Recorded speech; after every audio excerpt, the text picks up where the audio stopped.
Okay, so judging by the title of this video and, oh yeah, my shirt, we're talking about Mandalorian Season 3. Or as I like to call it, Stinkfest. Let's be real. Those reports by Jeff Snyder talking about, friction between Favreau and Kathleen Kennedy, yeah, this season proved that. I mean, seriously, the last 2 seasons, maybe you had one episode that really sucked.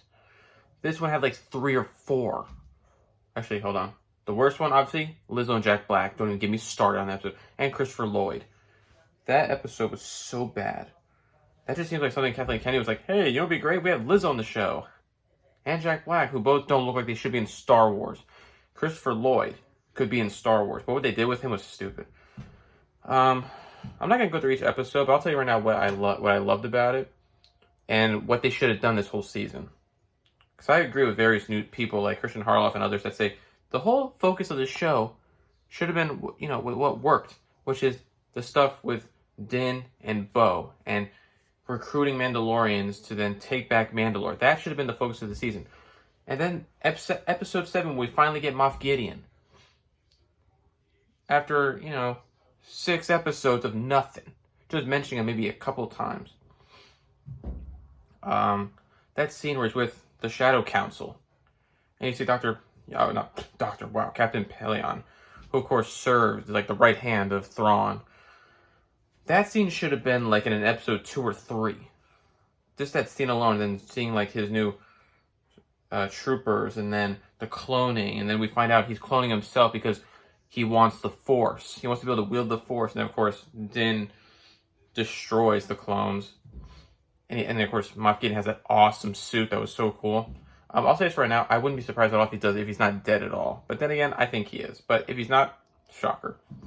I do like the fact that Star Wars Theory, big shout out to him, he's amazing. Go just subscribe to his channel. He has his theory that that's not the real Moff Gideon, that that's actually one of the clones.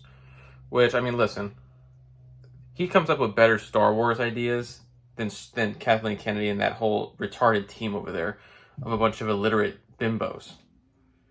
I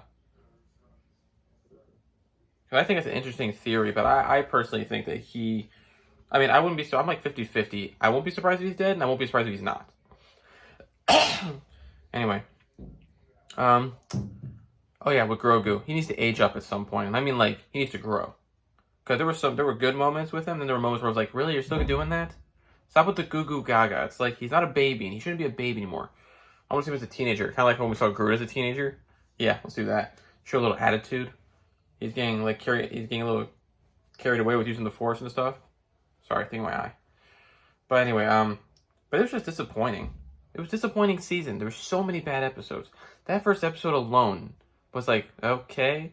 But dude, this is like the first time that I wake up on a Wednesday and I'm not that excited. I'm like, oh yeah, Mandalorian's today.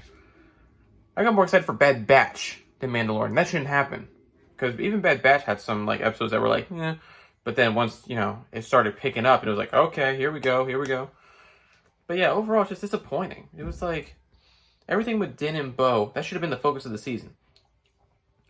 Oh, by the way, it's funny watching reactions to people who clearly don't like Gina Carano and are like, when they said, oh yeah, she's off in another room, this one ugly sack chick was like, and it was like, yeah, okay, you're jealous that because this chick is ugly, by the way. She's ugly. I think she's just jealous that Gina is one of the most stunning women on the planet. And she is, by the way. You see that smile? Oh, gorgeous. But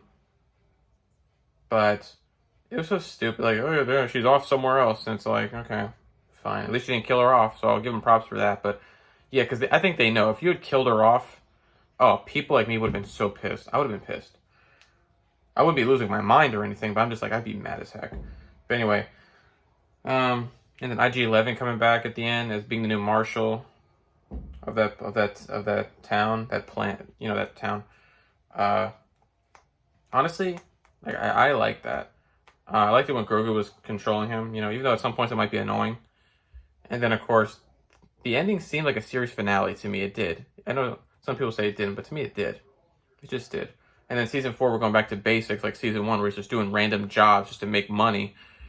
and then something will like start bringing them together, like Thrawn, possibly. But I'm actually looking forward to Ahsoka. I'm hoping that it's definitely better than this crappy of a season. And then Acolyte, I don't give a crap about that. That's just gonna be a lesbian fest. Let's just be real. So many women, and possibly an intimate coordinator was on the set, so it's like, okay, I see why. You could put on amazing fight scenes all you want, but that's still Harvey Weinstein's personal assistant running the show, which means, well, it just means that she shouldn't be running anything. Because she's the one that was leading the women to his bed, to his office. So she's just as retarded as he was. But you know what? Kathleen Kennedy likes working with bimbos because she's a bimbo herself and she has no creativity whatsoever anymore. So back then, maybe. Now, no. But anyway, disappointing. I hated it overall. And Star Wars is officially dead. It really is. When you have this bad of a season with your flagship show, it just means it's dead officially because nothing's going to fix it. So, see you later.